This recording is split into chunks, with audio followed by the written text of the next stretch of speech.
What's up guys, it's the Ultimate Fighting Consultant here, and today we're diving into quick picks and predictions for UFC Mexico. Last week our underdog and safety bet hit, but we still ended up on a loss, so we're looking to bounce back strong this week.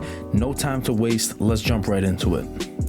Opening up the card, we got Hubbard taking on Marquel Mederos. I'm going with Hubbard here. He's a well-rounded fighter and he can control the pace of this fight. Mederos is dangerous on the feet, but I think Hubbard will be able to mix things up with his wrestling and grappling. He's tough and he's shown he can handle a high-paced fight. And if Mederos doesn't find a way to keep this fight standing, I think Hubbard will wear him down across 3 rounds. Give me Hubbard as the pick.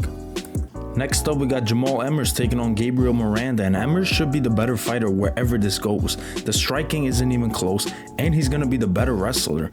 Miranda is pretty much submission or bust. If he doesn't get a sub, he typically loses, and Emmers is solid enough on the ground that I don't see him getting submitted here. Give me Jamall Emmers as the pick.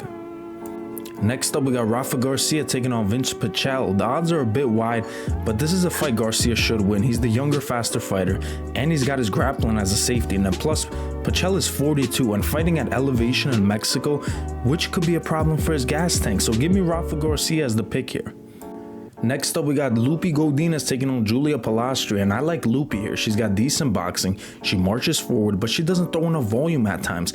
And that said, this is a fight she should still win. If she pressures Julia and mixes in takedowns, if she fights smart, she should get it done without too much trouble. Give me Loopy Godinez as the pick.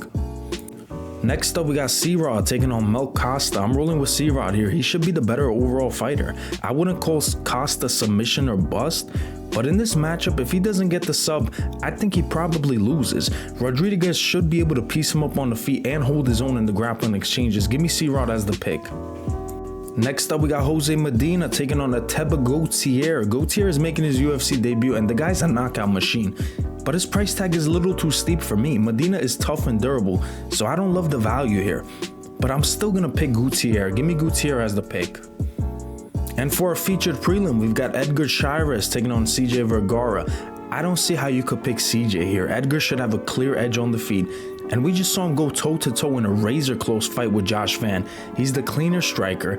And if this hits the ground, he's got plenty of submissions in his arsenal. The pick is Edgar Chairez. Opening up the main card, we got Lazy Boy Ronaldo Rodriguez taking on Kevin Borjas. I'm going with Lazy Boy here. He fights with a lot of heart. Just watch his last fight. He got hurt bad, but stayed composed, kept his cool, got the takedowns and controlled the fight. That was against O.D. Osborne, a dangerous finisher. Borjas doesn't bring the same finishing threat, and he's 0-2 in the UFC. I see Ronaldo pressuring him, landing takedowns, and controlling the action. Give me Lazy Boy as the pick.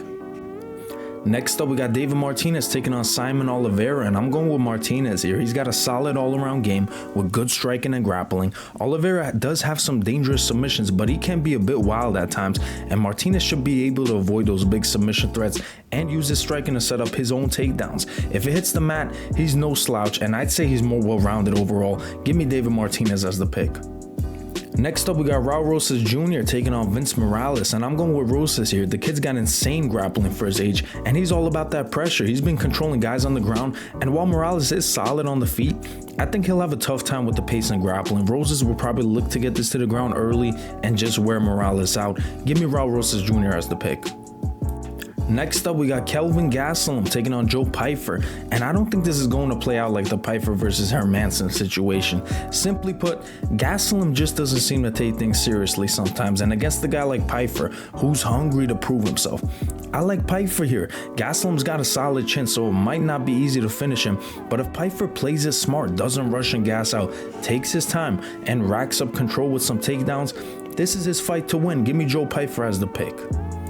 And for our co-main event, we've got Manuel Torres taking on Drew Dober, and when I saw the odds for this fight, I was a little surprised. Yeah, Torres got knocked out his last fight, but that was against Ignacio Bahamondes, a very skilled fighter, and at pick'em odds here, I have to go with Torres. If Dober was around plus 200, I might lean his way, but Torres has the advantage. He's younger, dangerous on the feet, dangerous on the ground. He submitted Chris Duncan, who looked great last week.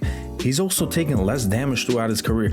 I like Torres here, especially at pick'em odds. If this fight goes long, I'll be a little worried about his cardio, but I still think an early finish is very likely. Give me Manuel Torres as the pick. And for our main event, we got Brandon Moreno taking on Steven Erceg. I'm going with Moreno here. His hands looked great in his last fight against Albazi, although Albazi is more of a grappler while Erceg is more of a striker. But that fight showed us that Moreno still has it. My issue with Erceg is he could be a little too stagnant at times. In his last fight against Kai Kara France, he didn't really let his hands go before he got knocked out. So I like Moreno here. He should be too good on the feet, and if it does go to the ground, he can handle his own. Give me Brandon Moreno as the pick. And that wraps up our video, guys. Make sure to like, comment, subscribe, drop your picks down below. I'm the Ultimate Fighting Consultant, and I'll see you in the next one.